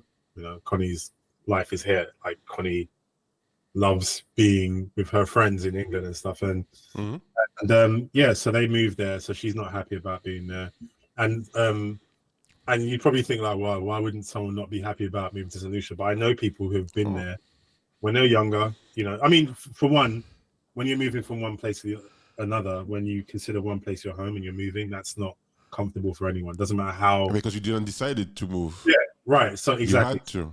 Yeah, she was forced to do it. So it's kind of like, it doesn't matter how sandy the beaches are, or you know how nice the seas or weather or food is. It's like, this is my home sort of thing. So, and I also know people like, you know, when they've been on holiday to St. Lucia, depending on who they are and where they go, they might not have like the greatest time. So I know I have cousins who, you know, when I've gone, I've always had people my age there and done fun things. But sometimes I know people have gone there with their parents. And it's almost like their parents are doing their thing, hanging out with their friends and that, and they're just stuck with them. And on top of that, they can't speak patois, and their parents are having this great time with. Yeah, they feel stuck. Friends. They're just there, like, what do I do? There's nothing for me to do here, sort of thing. So, Connie is in this place. Yeah, so Connie's kind of in that place, and then she, you know, through, you know, by chance happens to stumble upon this kind of giant mech buried in the island, and that's where the kind of story starts. And it introduces like these kind of a chase from like this agency who've been hunting for this robot for the last. I'm very curious about them. I'm very we're still writing stuff at the moment, and we're still figuring stuff out. And I'm getting a lot of like, you know, help on it. Like, you know, like really kind of top industry people like are looking at it and being like, oh, you know, have you thought about this and that? So it is one of making a movie. Like, we know how to make short films like 2-3 minutes long, like very easy. It's like, oh, do this, do that, very easy. We've got like a system. But making a movie is like a whole different board game. Creating a lore about everything, the agencies, the robots, the people, the even the story of the island, etc. It takes a lot of time to write. It takes a lot of time, and it's because initially it was going to be a series, but we've kind of pivoted from a series to a movie just simply because, again, it's a bit more of a business decision because it's kind of, I suppose, easier to get that out there, and like it's easier to get things through as an original film than a series, which is what we've been advised. And then I've got like a writer in actually she lives in St. Lucia, and she actually wrote on a series called Jojo and Gran Gran. So Jojo and Gran Gran is like a BBC children's program based on St. Lucians actually. Okay. So got a writer, got like a Rena May who did the music, so she's going to be hopefully leading up the music for this, and like again creating sounds that you're probably not used to hearing. But yeah, and I just want it to be like it. I think it's like at its core, it's going to be like, even though it's got the female led, it's going to be like a shonen show, so it's going to be like quite action orientated. You know what I mean? I want kind of big sakuga scenes, you know, like fighting other robots and all that kind of stuff, and you know, just on a different backdrop. So I really want to push the imagery more than I actually did in the short. So I am a little bit frustrated that I haven't been able to do more. We haven't been able to do more. It's just simply like, you know, balancing running the business and getting our development department running. But I'm also kind of glad in a way, because I'm like, I think as an animating director, I've evolved a little bit. My ideas have changed a little bit. So I think the project will be better for it. You know, that it's taken 5 years for us to kind of gear up to kind of get the development process like really starting, sort of thing. So you explained where you were in the production of the projects, really early stage. Do you have like in mind like a roadmap, or because to explain to the listeners, the people that are in the audience, you announced you released the trailer in 2019.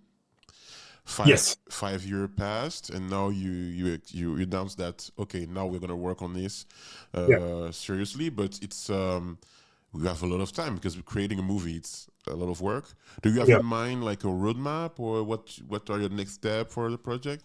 We had a roadmap. So like I said, initially before it was going to be a series, and we did have actually a streaming deal, like from a pretty big streaming platform. And then that was for a year, and it didn't work out. No bad blood or anything like that. But it was just one of those things where, you know, again, they have their company considerations and their business. I think something that is really kind of attractive at the beginning of the year might change, you know, people always restructuring, etc. So that was like, I want to say that was 2020, maybe 2021, where we were developing the story for that and the scripts and stuff. So we had to kind of park it for a little bit. And I've had so many emails and messages like, when are you making this? When is it going to come out? And I'm like, yeah, well, I want to make it, man, but it's not my fault. We're trying, etc. So I think the roadmap is the first thing to do is to secure funding, right? Because these things can be quite expensive to make. So we are speaking to a few people who are interested in funding it and seeing where it goes. And it'd probably be like different distribution companies that are like funding it for, and it's part of the business that we're still trying to understand, and we're learning a lot. And James, who's a partner, James Devine, who's also a partner at the company, and he's kind of like managing, directing the development wing, and Lisa Smith, who's like a head of development. They're basically like, you know, figuring out all avenues. So it's part funding from different companies, and partly even, and you mentioned Kickstarter at the beginning, maybe, but if we do a Kickstarter, it might be for a part of the project. Yeah, So of course. it wouldn't be for like the whole film. That would be possible, but it might be like okay, we're going to go through storyboarding phase and we need X amount to do this, and it's like, this is where the Kickstarter comes in, right? And so I think it's like drumming up interest. It's making sure people kind of follow the page, right? So the more people that subscribe, the more likely it would be to be made, because I think a lot of people, you know, investors look at numbers and like, oh, you've got 1,000 followers, maybe not. Oh, you've got 300,000 followers. Oh, this could be something, you know what I mean? So yeah, so it's like just drumming up that interest and making sure, you know, pointing people to the franchise. So the Mighty Grand Piton Instagram page, we started up 6 weeks ago, and we're going to be posting on that every week. At the moment, it's mostly behind the scenes stuff from the actual short film and things that people haven't seen before. So time lapses of me drawing and all that kind of stuff, and then any kind of announcements and developments. So, you know, we are in talks with, you know, we have begun talks with someone at the moment that I want to attach. I'm not going to say who he is, but attach him to the project, which could be a pretty big deal. We have spoken to some pretty big actors who seem to be interested. Oh my God, incredible. No, but again, I don't until they sign something, I don't want to say, you know, because I don't want to like sell things, and after that people like, oh no, it's not a. Yeah, but not just that. I'm not really on a clout chasing tip. You know what I mean? Like, I don't like the name drop. I don't want to do that. Yeah, you're right. And that's just it, you know. So on that page, you know, anytime something significant like that happens, they'll be like, oh, so and so is signed on to Grand Piton. Yeah, and this and that. So yeah. And how, this is maybe the last question. Maybe if people in the chat have questions, I will ask your question. How can we help? Is it possible for us, like the audience that want to help the project to be made? Maybe we can like, I don't know, beat someone up to make it faster? Well, I mean, you know, even this conversation is really helping. So yeah, I appreciate it. Thank you. Thank you for accepting. But the other thing for now, I guess, is just follow the page, you know, like, again, so we've had like, you know, there's about, I think it's like 5,800 people following the page now, which is good. Like in 6 weeks, that's like impressive. Yeah. Really. But obviously with these things, like, you make an announcement, there's like a big hype to kind of follow it, and it kind of tails off. But I think the more people that can follow the page and, you know, just show interest and show that you want it made, the more likely it would happen. So but I will be like on that page as well, like, you know, we'll be doing we did a kind of live Q&A. I don't think it went that well, if I'm honest, right? I think it was okay, but I'm like, oh, next time we do this, I want to do it differently. But I will be like doing some drawings and stuff. We'll do merch drops and things like that. But I think just engaging with the page, you know what I mean? And we'll just I'll try and do my best to keep people informed and let people know what's going on. And and whatever. But at the moment, that's what is the main thing. I think if we do a Kickstarter, and we're kind of researching into Kickstarters and how that works, and we want to make sure that people feel like, I would hate to start a Kickstarter, people pay into it, and they don't feel like they're getting value for money. So I want to make sure if we do a Kickstarter, people feel like their money's being valued, they're being valued, and they're getting what they want out of it. But it is like, I think for like a movie, I think if you were doing a Kickstarter for, let's say, a series, right? Yeah. I'm like, okay, because originally I wanted to do a 6-episode series, and the reason I want it to be 6 episodes because I want to keep the quality really high. And I think once you start getting to 20, unless you're like some super experienced company in Japan, like a, I don't know, like a Trigger, or I can't remember who makes My Hero Academia, but normally the quality of those shows are really high. Like it's quite hard to kind of maintain that. But I think if it was a Kickstarter for a series, I'd be like, all right, here's this is how much we need to make episode 1. So if that Kickstarter is successful, we make episode 2. All right, this is what we need to do episode 2. But sometimes as well, that could be like, all right, maybe the Kickstarter does the first 2 episodes, and then maybe a distributor does the next 4, right? But as it's a movie, it doesn't quite work like that. So I'd have to maybe pick a process, whether it's the writing side of it. But writing is not like an interesting thing to find. I don't want to say to fun, but I guess like, you know, I guess like maybe like a storyboarding phase might be a bit more interesting for people to see, for them to see like little cuts of a storyboard and stuff if it's done really well. Oh, you know, but I don't know. We're researching it. If I am allowed to give you my experience, I made a Kickstarter last year for my video game.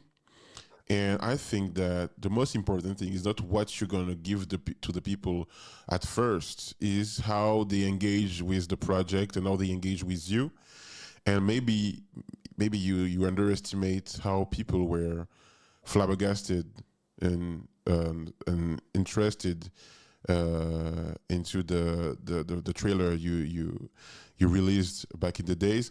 I think if you want to create a community around that and engage them to help you to fund the project, you will be so surprised with the amount of money people will give you.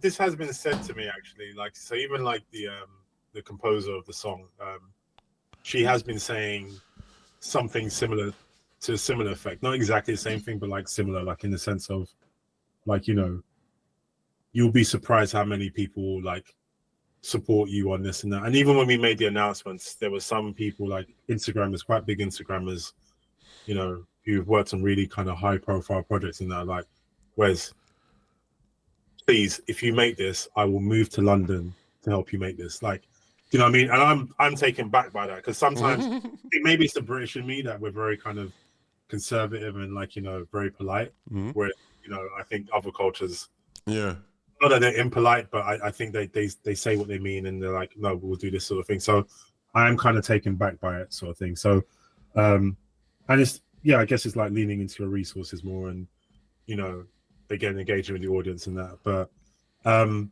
so yeah, I think for us it's definitely a conversation that we are having. I think in like a week or two we have like a big Kickstarter presentation, like the do's and don'ts, and like, you know, what helps you to, you know, we're going to speak to some experts in that and see what we can do. But then I think at some point you can do audio analysis. Like sometimes it's like, oh, the algorithm says this and do that, and I'm like, much as I think there's a time and a place to serve the algorithm, but ultimately do what you want to do what you think is right, and then whoever is on board, right? So like, I don't really check in. I think I know if I was to go on Instagram and do a certain type of drawing or whatever it is in that, I'd get lots of engagement. But I don't do that because it's like, that's not what I want people to know me for. So I think at some point you can, it's that analysis paralysis thing, right? You can analyze and plan, etc. But at some point you just gotta, like, right, I'm jumping in now, and whatever happens, happens. Like, very easy to say, but then if someone's investing X amount of million into your project. It's like it's a leap of faith in a way, but yeah. Okay. I had someone, not a question, but someone told you that if you have some investor from the French Caribbean, the like Martinique or Guadeloupe, etc., or Réunion you could have like financial help from those countries, and they give a lot of money for that kind of project. So maybe something to explore maybe one day. But you have yeah. No, definitely. I think that is something we're just looking into all different markets and stuff, and that's what James and Lisa are working hard on at the moment, and they're learning too. Do you know what I mean? Because yeah, of course. We're not like, I would love to be that studio like Disney, who've had almost 100 plus years of experience making and whatever. We're not that. This is like our first one, so yeah. Lots of things that we're learning and coming up against, but I think the good thing is that it hasn't put me off. Like, some of the things that people have said to me is like, it's quite scary. Like, when you're making a movie, you're like, oh really, I didn't know that was a thing. But I'm like, no, I'm still excited. I still believe in this. I still of course think we can get this done. So yeah, like I said, yeah, help out, following the Mighty Grand Piton Instagram page, and we're gonna keep updating. I'll keep putting stuff on my own personal Instagram and updating it as well. And I think, again, the more engagement that it has, just the more likely it would be to be made at this stage. And then I think if we do announce a Kickstarter, we'll definitely be letting people know, like, right, it's a Kickstarter, here's the target, up to you now. Like, if you want it made, then okay, cool, this would be really helpful. But the support for it has been incredible so far, to be honest. Like, it's taken me back a little bit. So yeah. Okay, thank you, Wesley. Thank you very much. No problem. It was a great pleasure for me to have you for almost 2 hours. Thank you for your time, dude. Man, I blocked out. We blocked out a lot of time. Yeah, that's true. I mean, I even like meeting you last week. I really enjoyed talking to you, man. It was almost like a mini podcast. Like, yeah. Ella was like, she had things to do, but she just didn't want to hang up the call because we were saying so many things that she was like, oh, I didn't know that. That was so interesting. Like, yeah.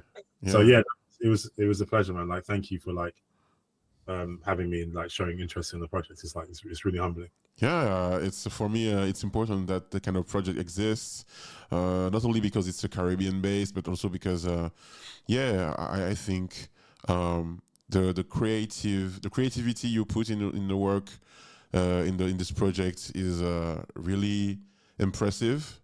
And I see that a lot of people engage with it, and we want it to be done. So that there is someone in France that if you want some help or something on the project, I will be on board. You can ask. Thank you. I appreciate that, man. Yeah, I'm excited to make it too. The music, like all that, like I'm really like,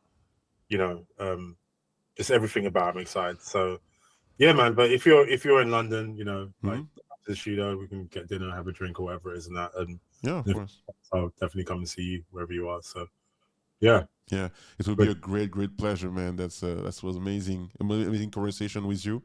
Maybe you have something to say about the social networks. You told us about the Mighty Grand Piton Instagram account. Yeah, so we got I think the Instagram account is the most active at the moment, but we will start putting stuff on X and TikTok. But yeah, if you follow the Mighty Grand Piton, so that's the Instagram handle. You can also follow the line animation, so you can see some of our other work there, like more commercial work and some of like the development projects that we're working on. But yeah, like I said, if you following the page and just getting the numbers up, I really want to like push it, like get it up to like 50,000, 100,000, all that kind of stuff. And I think you know, if 100,000 people are following a page just for one project, it says a lot, you know. Yeah, of course. So, but I'm gonna keep, you know, I mean, the last 6 weeks actually, I've been primarily writing on Grand Piton and developing it, and like I said, getting advice from industry experts, like really big names, and you know, and they've been giving me very gracious of their time and giving me this sort of advice and giving me interest and just being there for me in that, which I really appreciate. So I want to thank them. You know, hopefully I can one day I'll be able to thank them publicly by name and like, oh, this guy like helps me out with it. But yeah, like you know, we'll keep plugging away at it, and you know, just keep making sure it happens. Any kind of major updates, I'll be happy to let you know. And then yeah, I guess if you have any excerpts from this podcast that you want to share with me, and that I'll get our social team to kind of put it on the Piton, you know, stories or whatever, something that people can look at, maybe make a post of it or something. Yeah. So, yeah, I'll share it with you. No problem. We still have 2 questions from the audience. Sure. I've got time. Laristide who says, does he support a football team? No. I don't watch football. He doesn't watch.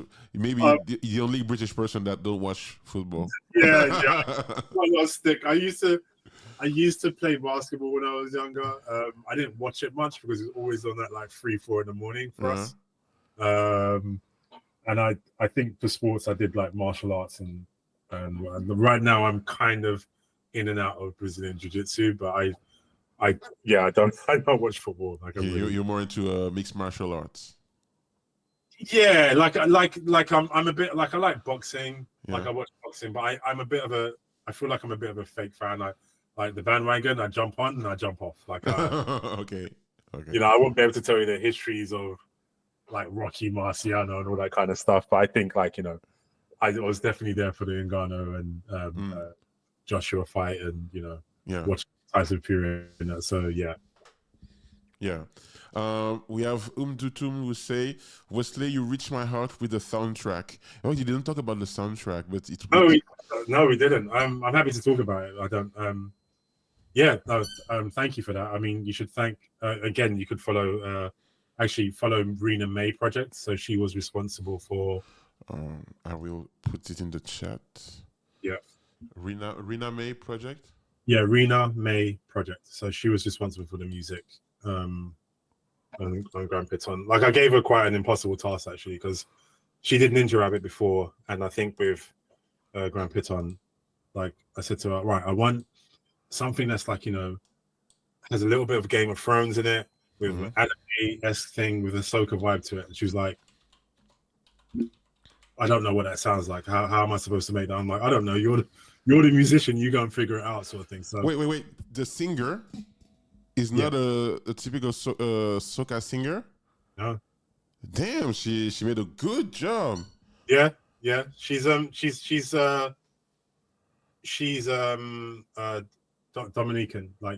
descendant. So yeah, born in London and that, but her parents are. She still have some influence. Yeah, you know, she listens to a lot of Zouk, you know, Kassav, and you know, so she's quite eclectic in her tastes, which is why she was perfect for this. I don't think anyone else.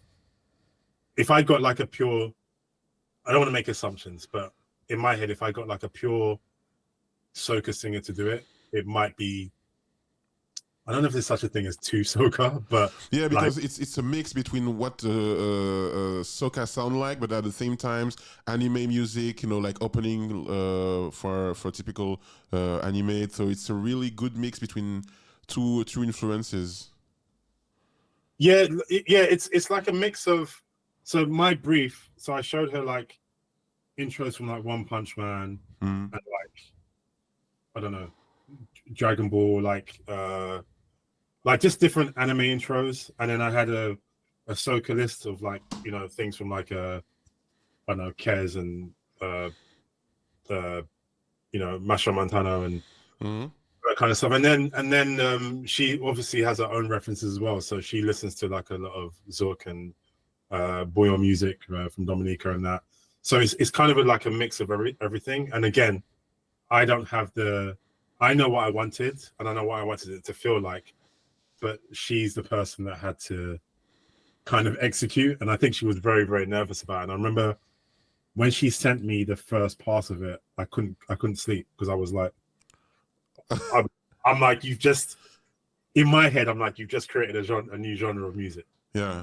Right? Like you've just done something. And she was working with her team, and you know, they did something quite special with it. Like with, you know, so it's, you know, in the full song, you've got like a bit of a soca, like I said, it starts with kind of like a soca vibe, and then it goes into like a bit of a big orchestral moment, and it goes back into soca again, and then even like in the trailer, you've got like a bit of a folk music part of it, and like Max Taylor, who's one of the partners, who's like, I think you should start the trailer with something like really soft and violin or whatever it is, and then he found this kind of like he was researching like Sainte-Lucie folk music and that, and I was like, then I gave it back to Rena, and then she kind of worked the Piton theme into that as well. So yeah, it was like a blast to make that. So she's got loads of ideas on how to execute that. You know, she's got like a whole plan of like, all right, we're going to use this sort of artist and that sort of artist and that. So it's like really, I'm excited for that part of it, definitely. And even just getting artists involved, like from the Caribbean and maybe some, well, you know, that would be like a really good thing, and she can just lead it, and you know, and show that's done. But it's, you know, it had a really good response. Like we actually had, so at a 10-year party, she did this set where it was like we was mixing like Saturday morning cartoons and anime into like popular music. So like Salt and Pepper would go into Captain Planet, for instance. Okay. So she did a whole set, and then she performed Piton on the set, and then like everyone at the party, and bearing in mind they're not Caribbean and stuff, they started dancing to soca music. So it kind of went into like Dominican bouillon music and all that kind of stuff. So it was, so for me, I'm like, just seeing it, I'm like, it works. It's one thing to have like an idea.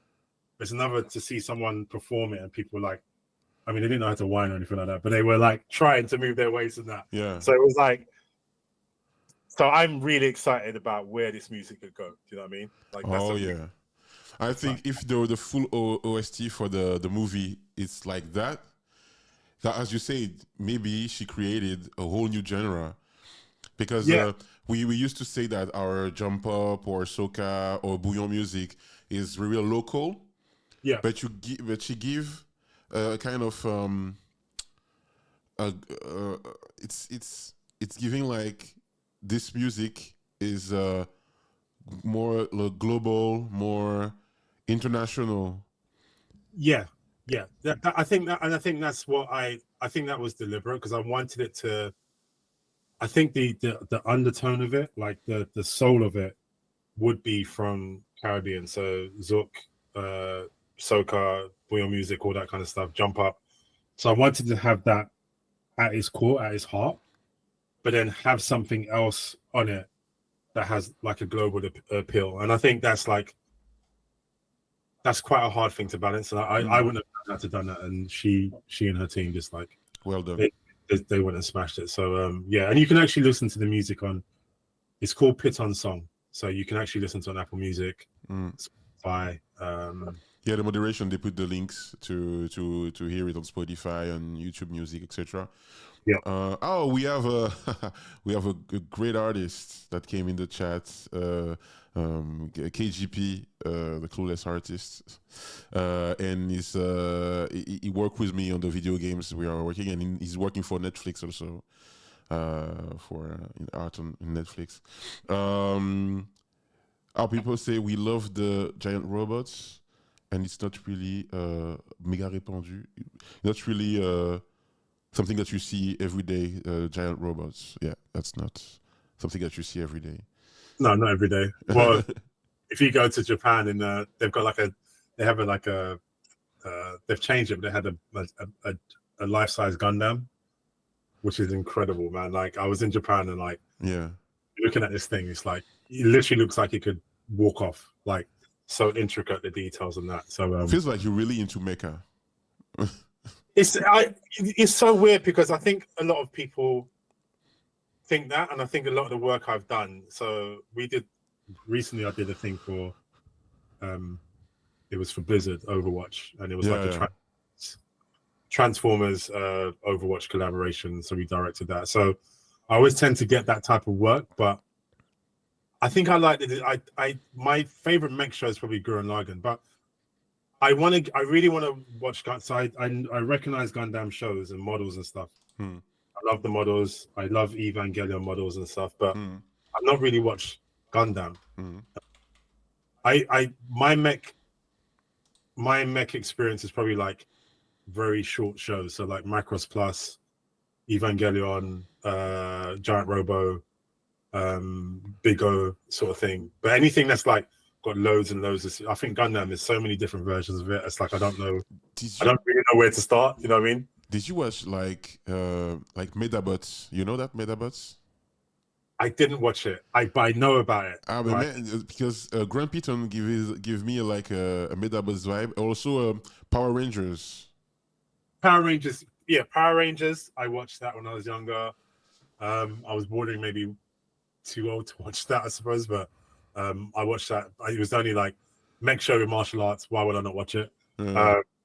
Voltron is one. I like the design of mechs. I really like how they look and stuff and whatever. But there isn't. I can't say I watch every single mech show. I think I need to. But I want to. So I guess. In a roundabout way, I am really into mechs. I don't know why I'm trying to deny it. That's my association with mechs. Yeah. So thank you, Wesley. This is the third time I tell you thank you. Yeah, but that will be the last. Thank you very much. Everyone is really happy to have you in the podcast. I will switch in French for the audience. Les amis, merci à tous dans le chat d'avoir été là. Merci pour vos questions, les discussions que ça a entraîné. On fera un débrief de toute façon de l'interview, soit ce soir, soit demain. Je vous dis déjà que très bientôt, mardi, je vous le dis, mardi, on va avoir Simon Monteiro, réalisateur de Ni chaîne ni maître, qui sera en live sur la chaîne Twitch, mais ce sera le matin. Mais bon, je vous donnerai plus d'infos bientôt. On va aussi avoir d'autres personnes. Je vous cache pas que là, je suis dans des coups de téléphone avec plein de gens. Donc les interviews sur Twitch vont reprendre. Everybody is thanking you to Wesley.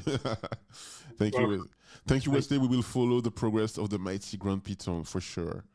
Cool. Thank you. Send me your link to your game as well. I'd like to check that out. Like when you can already download the demo on Google Play. You have an iPhone or Android phone? iPhone. Oh, okay. No, you can, but I will show you something if you want. I will. Yeah. Email me and I will show you what we're working on.